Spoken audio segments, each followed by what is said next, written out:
News और आपके साथ मैं हूं फिजा कासमी। हाल ही में 5 राज्यों के विधानसभा चुनाव के नतीजे आ चुके हैं।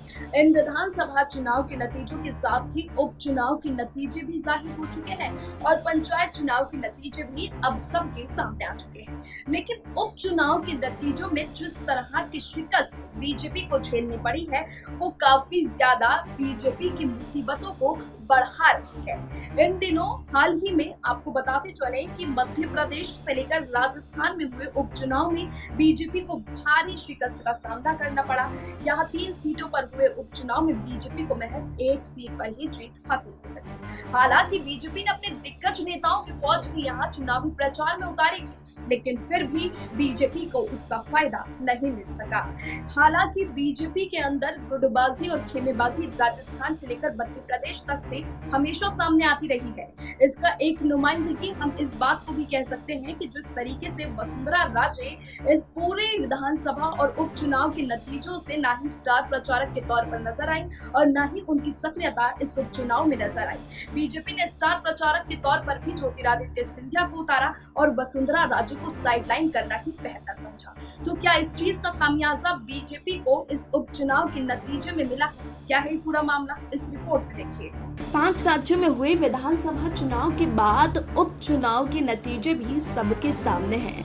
हालांकि चुनावी नतीजों और चुनावी सभाओं की बात करें तो राजस्थान में और मध्य प्रदेश में भी बाई इलेक्शंस हुए, जहां बीजेपी को करारी शिकस्त का सामना करना पड़ा। बात अगर मध्य प्रदेश की करें तो यहाँ गुटबाजी के कारण और राजस्थान में भी बीजेपी में गुटबाजी के कारण इस हार को अब देखा जा रहा है और बीजेपी नेता इसकी स्वीकार्यता को भी अपना रहे हैं। दरअसल मध्य प्रदेश में हुए विधानसभा उपचुनाव के नतीजे बेहद दिलचस्प रहे।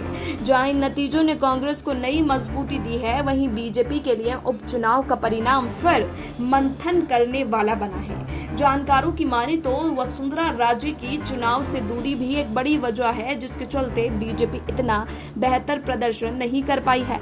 हालांकि बीजेपी की ओर से राज्य की कमी को दूर करने के लिए बीते साल बीजेपी में शामिल हुए ज्योतिरादित्य सिंधिया को गंगापुर सहाड़ा सीट पर प्रचार के लिए उतारा था, लेकिन उसका फायदा भी नहीं मिल सका। सहाड़ा में बीजेपी को सबसे बड़ी हार हुई है।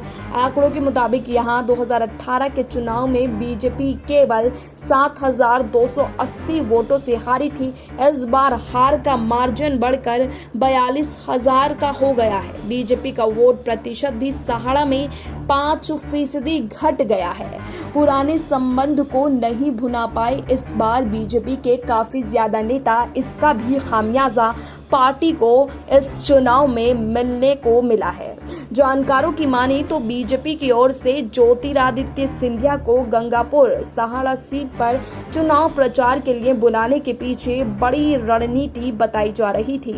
वजह ये थी कि सहाड़ा गंगापुर क्षेत्र से ग्वालियर रियायत का पुराना संबंध है, लिहाजा ज्योतिरादित्य सिंधिया गंगापुर में सभा करवाई, लेकिन गंगापुर क्षेत्र का सिंधिया घराने से 3 दशक पुराना रिश्ता काम में इस बार उपचुनाव में नहीं आया। ज्योतिरादित्य सिंधिया ने यहाँ सभा को संबोधित करते हुए भी गंगापुर के लोगों को उनसे उनका नाता भी बताया था, लेकिन ये कार्ड गंगापुर की जनता के सामने ज्योतिरादित्य सिंधिया का फेल हो गया। उपचुनाव के बाद में काफी ज्यादा ये कयास लगाए जा रहे थे कि सिंधिया का मैजिक इन सीटों पर देखने को मिल सकता है, लेकिन गंगापुर की जनता ने इस बार सिंधिया और बीजेपी को नकारते हुए अपना अलग ही फैसला सुना दिया।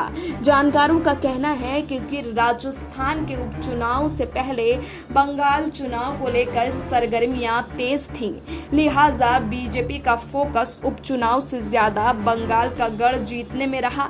यही वजह रही कि प्रदेश बीजेपी के कई नेताओं की फौज भी बंगाल चुनाव में लग गई। चुनाव के आखिरी चरण में भी पार्टी ने ज्योतिरादित्य सिंधिया को प्रचार के लिए बुलाना तय किया, लिहाजा आनन फानन में हुई इस रैली का फायदा पार्टी को नहीं मिल सका।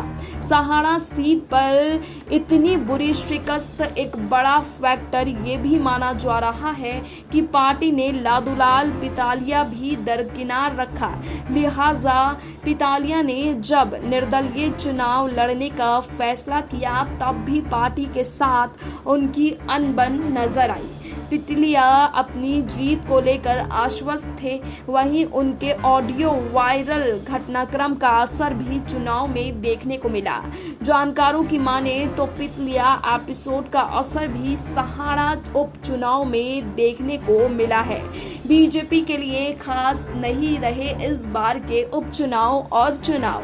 इन सभी के लिए फैक्टर काफी ज्यादा एक बीच अहम रखता है, तो वो ये है कि बीजेपी के लिए उपचुनाव प्रदेश में इस बार खास नहीं रहे। जानकारी के अनुसार वसुंधरा राजे के मुख्यमंत्री रहते हुए 2014 से लेकर 18 के बीच 6 विधानसभा और 2 लोकसभा सीटों पर उपचुनाव हुए थे।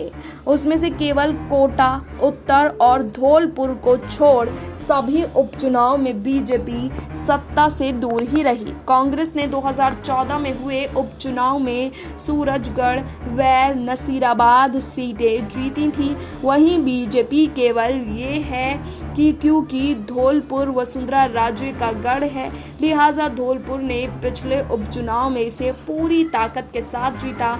इधर साल 2018 की शुरुआत है, लिहाजा धौलपुर और काफ़ी ज़्यादा इधर 2018 की शुरुआत में अजमेर, अलवर लोकसभा सीट और माडलगढ़ सीट विधानसभा के सीट के उपचुनाव हुए।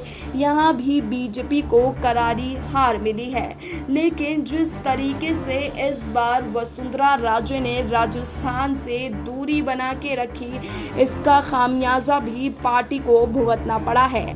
हालांकि राजस्थान में हुए 3 सीटों पर उपचुनाव में बीजेपी को केवल 1 सीट हाथ लगी है, वहीं कांग्रेस के हाथ में 2 सीटें गई हैं, जो आने वाले समय के लिए गहलोत सरकार की रणनीति को और पार्टी को और मजबूत कर सकती है।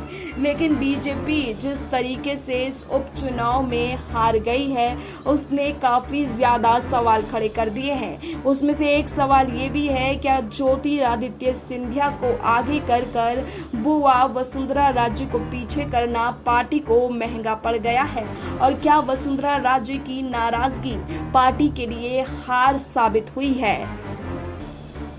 हालांकि वसुंधरा राजे ने अपनी सक्रियता बिल्कुल भी इस चुनाव में नहीं दिखाई और उनके समर्थक लगातार इस सामने आकर बयान दे रहे थे कि जल्द से जल्द पूर्व मुख्यमंत्री वसुंधरा राजे को बीजेपी में एक अहम ओहदा दिया जाना चाहिए। उसके बाद ही वसुंधरा राजे अपनी सक्रियता इस चुनाव में दिखाएंगी। लेकिन बीजेपी ने सब कुछ कुशल मंगल होने के बाद चुनाव से पहले भी कही थी और अब भी बीजेपी का यही बयान लगातार सामने आ रहे हैं। लेकिन वसुंधरा गुट अभी भी अपनी नाराजगी जाहिर करने से बिल्कुल भी पीछे नहीं हट रहा है। फिलहाल अभी दीजिए हमें इजाजत, अभी के लिए इतना ही। लेकिन देश और दुनिया की तमाम बाकी खबरों के लिए आप जुड़े रहिए SPN9 न्यूज़ के साथ।